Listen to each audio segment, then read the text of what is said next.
Have you played a Snow White and the Seven Dwarves deck other than the unmodified starter deck? If you have not, this is the deck for you. I brought this game to my local game store this week, had a lot of success with it.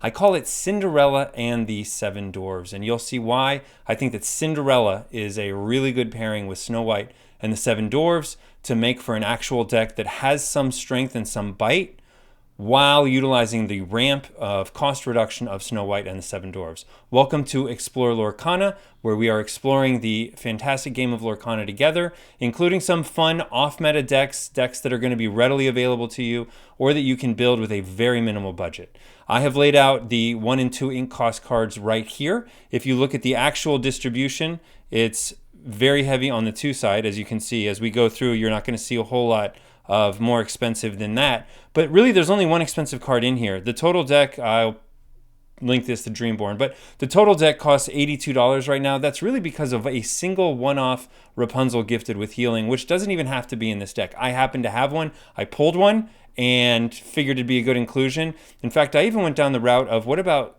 Rapunzel in the Seven Dwarves? If you put the other Rapunzels in with the healing and all this, just didn't work out. Doesn't give you what you need, which is some really high strength finishing power at the end of the game.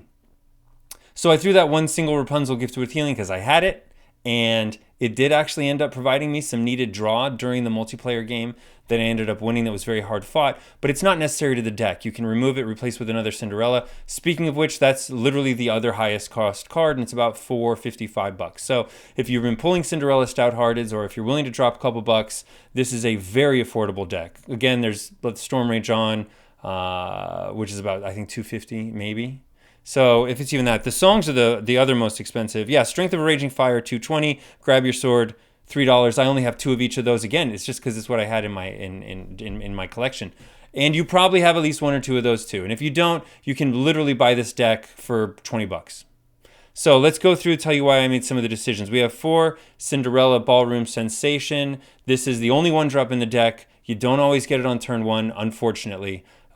Your main mulligan decision actually is going to be about this Snow White right here. This 2-cost Snow White Unexpected Houseguest is exactly what provides you the needed ramp in this deck. 1 less ink to play Seven Dwarves characters. That's every single one, every single time. Not 1 per turn. So if you drop multiples on 1 turn, you get the big discount. Add that into the fact that I have 4 of these in the deck, and this is not a ridiculously expensive card. It is, I'll tell you how much right now. It's going for 23 cents, so it's actually very affordable. That's why I have 2 foils. These are the ones that I bought. I decided why not pay up, probably a couple cents more. This is the key to the deck's success. You get these out, you get your dwarves for practically free, and you're getting at least a couple of turn, which is why draw is a significant problem with this deck. You can fix that in a couple ways. One of them is the songs that Cinderella sings. Another way is that Rapunzel gifted with healing if you have it. If you don't worry. I actually have not had a huge draw problem with this deck. It exists in theory, but I haven't run into it in practice. Also because I do have that very slight draw with some of the songs. So there's your 1-drop. That's it. You've only got those 4. May or may not get it first turn. Not the end of the world if you don't. What you really need, though, is this Snow White. If you mulligan everything out of your hand if you don't have at least 1 Snow White. You need that, or you will have no chance whatsoever in this deck. We've got Simba. Simba is our little protector. You don't really ever want to quest with Snow White, so he doesn't need to protect her as much as some of the others like Sleepy. This card enters play exerted. It's cheap. It's a 2-drop. It's 2/3, and it quests for 2. Problem is, it enters play like this, which means it can be immediately attacked and taken off the board, challenged. You don't want that to happen, so you have your Simbas out there, hopefully. They actually punch above their weight. Additionally, there's one other addition beyond Cinderella to help buff this deck a little bit, and that's Grand Duke. Grand Duke, your prince, princess, king, and queen characters get +1 strength. So a lot of the cards you're going to see in here go towards making your people bite back harder. It doesn't defend them, it doesn't increase their willpower, but it does mean that when people challenge into you, you can typically take the challenger out. Not always, but this is going to buff almost every card in this deck. So Cinderella is a princess. Snow White is a princess. Simba is a prince. It doesn't buff the Seven Dwarves characters, that's true. But it does make these other ones harder targets. And when you get that final boss, Cinderella, later on, she gets the buff as well. I found this to be a good addition. I would have put 4 in, but I don't have 4, so I only put 2 in. This too strong. That's why I only have one Sneezy. Actually, I almost never play the Sneezy. I would remove it. I would remove it and replace it if you don't have with a Cinderella would be great. Cinderella, the shifted one, or replace it with one of these. That would be good too. Or one of those extra songs if you have another song lying around instead of just the two that I had. This Sneezy, not a key card. I don't find myself using that -1 buff. So he is what he is. He's a placeholder until I get another Grand Duke or Strength of Raging Fire. Let the Storm Rage on. Grab your sword. Okay, be our guest. Why is this in here? This card here for 2. Look at the top 4 cards. Let's put it up here so you can see it. Look at the top 4 cards of your deck. You may reveal a character card and put it into your hand. Put the rest on the bottom of your deck in any order. This is to find you Snow White. This is, you say you don't have it. Put Cinderella down. She sings Be Our Guest. You're saving, you're economizing an ink, especially if it's on turn 2.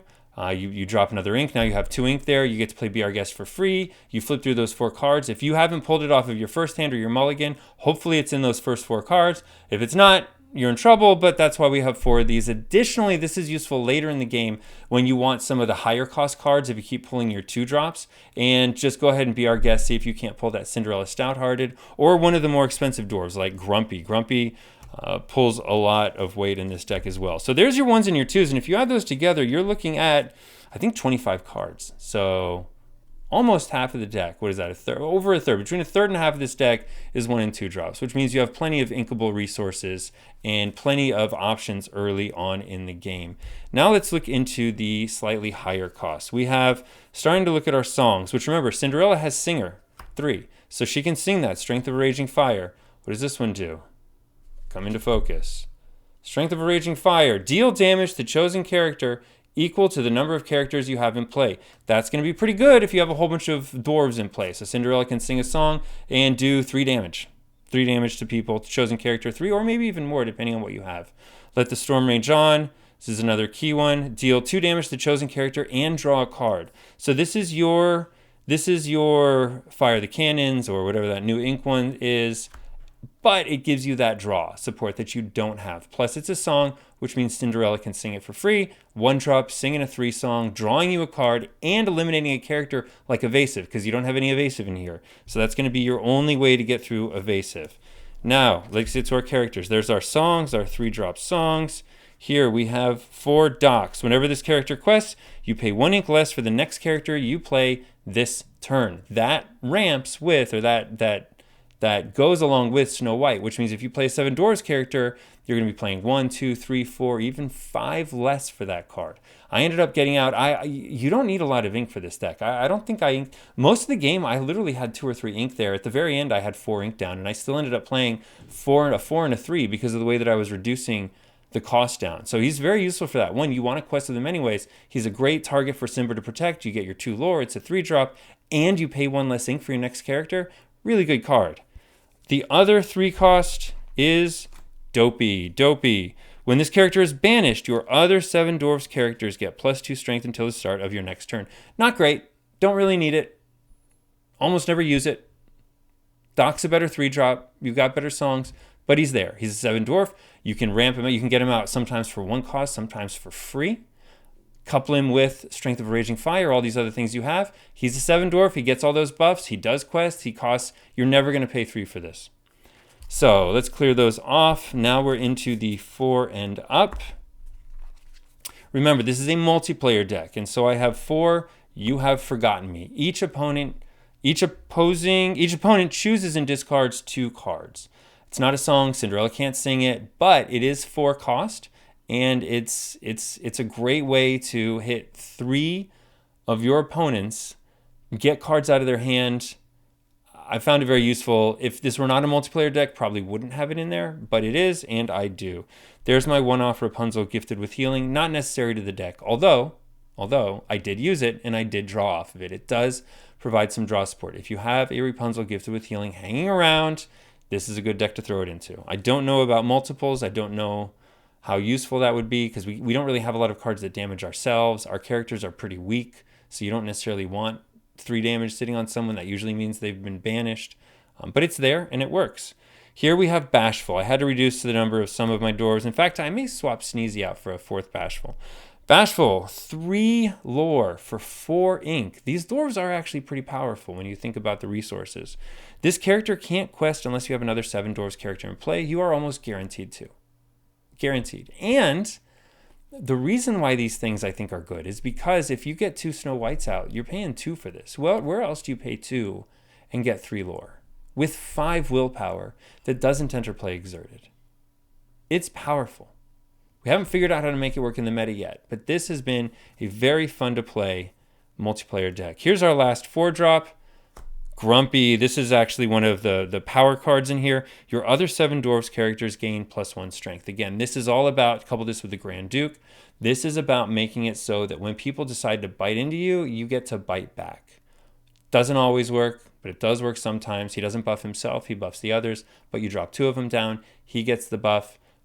It doesn't seem like a lot, but it helps. It helps keep your people alive, especially in multiplayer. Remember, where the goal is to not rise immediately and early, which is actually a problem with this deck because you can rise pretty quickly and then you become the target and everyone eliminates you. You don't necessarily have what it takes to come back later on in the game, but this is for that end of the game when people start to look at your deck and think, oh, okay, so there are some people there. You give them a bite, you make them say, hey, maybe you want to target someone else.